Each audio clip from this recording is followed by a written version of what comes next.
AC on, it's charged, 1 can. The pressures at 2,000 RPM were about 35 pounds on the low side and about 210 on the high side, which is pretty good.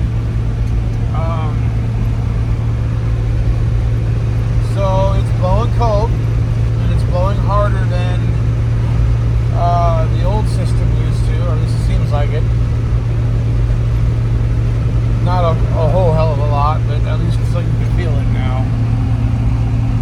I don't have my thermometer, so I can't actually check to see, what the temperatures are. But I just kind of got it blowing on me. I did check the heat in the defroster. They both work great. So far we are a minor success.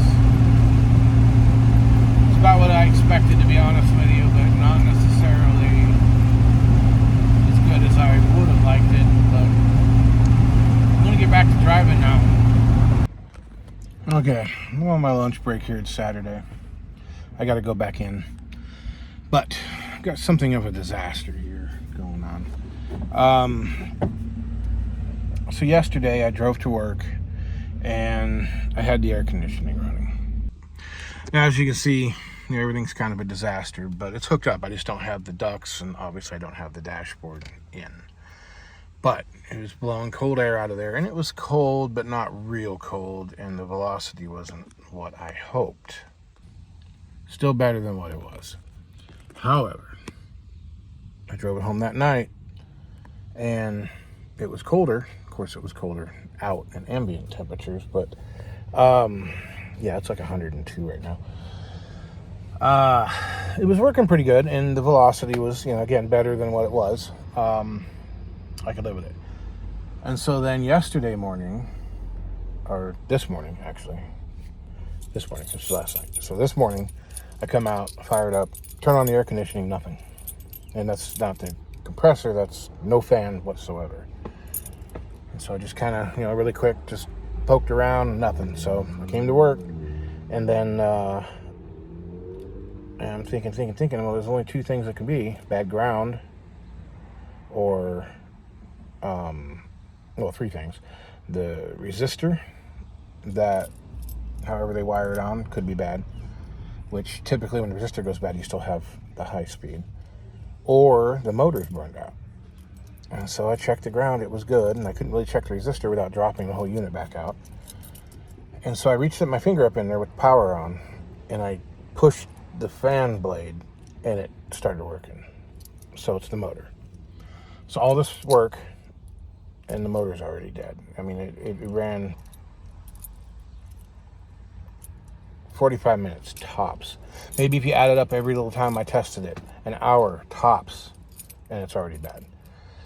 So, I don't know. I just turned it on and on and off about 40 times, and it's working every time. So maybe it's just a bad spot in the motor that might come back around. I don't know. You can kind of smell the plasticky smell. So I don't know. I really don't want to pull this all back apart again. On the good side is I've got everything prepped, so if I have to swap everything out, I can do so pretty easily. But I don't have $100 to buy another unit. So anyway, that's where we're at today. All right, so this is my fiberglass dashboard that I built, so many years ago. Some muffler adapters. So years ago I put in this, I think these are like drain spouts for rain gutters on your house. I used that and just kind of had the hoses sitting in there, but trying to make sure there aren't any leaks. I've pie cut them, and they're all just kind of tacked. Obviously, I would never run anything like that needed any kind of strength, but that's fine for that. It's not like those hoses are really pulling on it. I think the foam would fail long before the welds did. I just need to get some silicone, smear it on there, and then that should be good for that. The next thing I'm going to do is I have made a decision. This was my attempt way back when I built this thing at texture. I'm going to do away with it.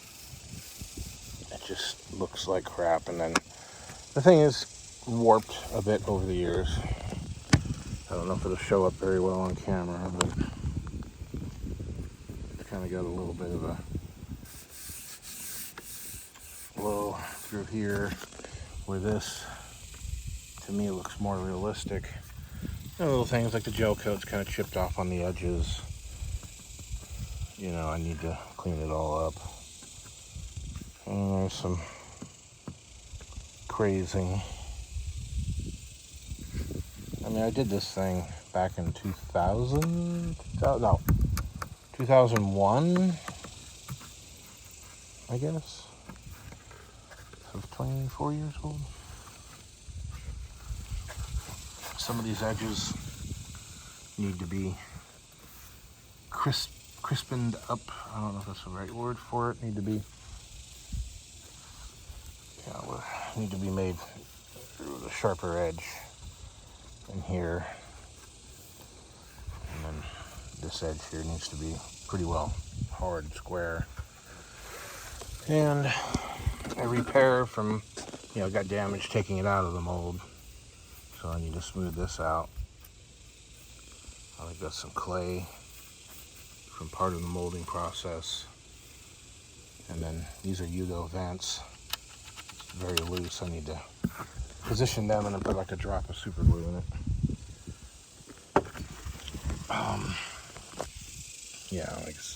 Bubbles in the gel coat.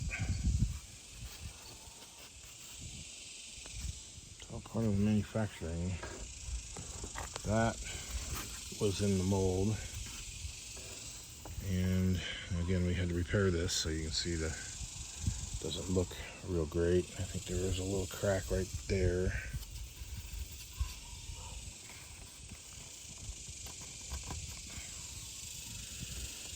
A bubble there. You see these corners don't fit well, but I don't know that there's really much I can do about them. So that was in the mold. And then I had the tweeters, the Kinema tweeters up there, which I'm not going to run anymore. Don't need them. Still work. Over here, same thing. So I'm going to hit the flat spots with the DA. I'm going to get inside here and try to kind of dig this little trough out. Try to square these edges off. Kind of like what I did with that other dashboard. And then I'm going to wrinkle finish it when it's done. So it'll still have some texture, but it still won't look like leather. And I may have to do a little filling here and there where, it's not very flat. And you can see it's thin in some spots, thick in others. This is very high here. I've already done a little trimming around the edge so that the speaker grill will finally fit.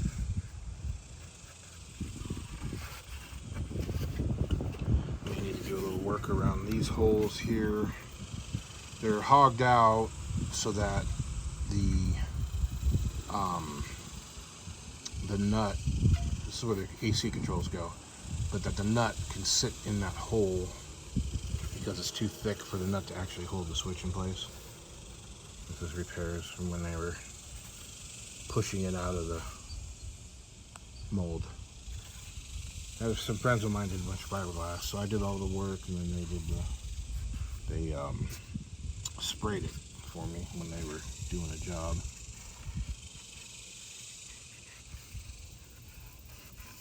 But anyway, I'm gonna get started. All right. So I think I did pretty good. Okay, so I think I did pretty good with the DA sander here. As you can see, there's some low spots there. I don't really want to keep working the fiberglass because there's not a lot of it. I'm not 100% sure what's going to happen here yet. And here, that all needs to be filled. So I got to figure out how to etch that up in order to get it to bite. Got these edges in. They're not perfect, but again, the wrinkle finish will actually take care of most of that.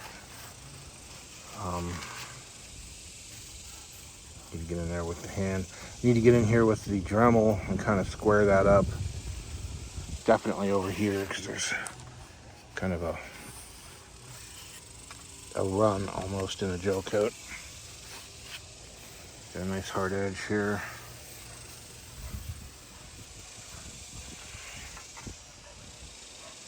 Need to fix. Oh, that one's actually still pretty good. My plan is I'll probably hit this with a wire brush just to rough it up. Hit the rest of it with hand sand, hand pad or whatever. I got to do some repair right there. But once that's all done, then it'll get painted, brush painted with resin, just to fill in all the little pinholes, and then you got a couple cracks there. I think there's another crack over here somewhere. But yeah, so hand sand it and then paint it with the resin. Let that set up, sand it again, and then I think I can probably wrinkle finish it after that. Yeah, all right. So that's it for this video. Tomorrow I actually have to work. It's Wednesday. I traded shifts with a guy. Christy's birthday is technically tomorrow. Today's birthday is my brother's, but we have a party on Friday for both of them. So, not a party, but we're gonna go out to dinner. So, that's it for now. See you later. All right, back on the Cricket. So the other day, messing with this, acting like it was low on Freon, but the pressures were okay, but the actual refrigerant wasn't enough. So I tried another can, and it didn't seem to make really any difference. But I noticed that while the small condenser fan was turning, the main fan was not. So I put power to it, and I need to clean up all these old wires. I put power to it, and the fan kicked on. And the controller's working, or at least it's kicking that fan on, but then I put this controller in back in 2008, and I noticed this, and the fuse is melted, but it's not blown. And so I thought, well, it's still working though. But then I got another unit, and I realized that it actually takes two fuses. It's supposed to take two fuses, and it might just be the one fuse that's messed up, and if the other fuse is good, it would still run. But I only see one fuse, so I'm gonna go ahead and pull that thing out of there, and I've got another one, so we're gonna swap it out, and I'm gonna go ahead and clean up this wiring while I'm in here. So I'm gonna jump on that real quick. Okay, both fans are working again. Temperature is actually staying down around normal again. But it's not getting very cold. I'm running around 60 degrees. And frankly, the velocity really isn't any better than it was, or much better than it was. I mean, kind of on the fence over whether or not this was worth doing. But, now I've got heat. I made the modifications to the defroster. So,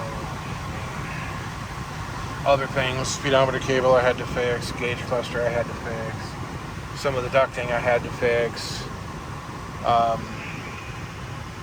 All that wiring needed to be redone. So in the end, it was worth it, but just to improve the velocity and cooling, no. It was getting colder than this before, but I need to play with pressures, I think. I got this kind of just hooked to the fan just to play with it. It's definitely not going to stay that way permanently.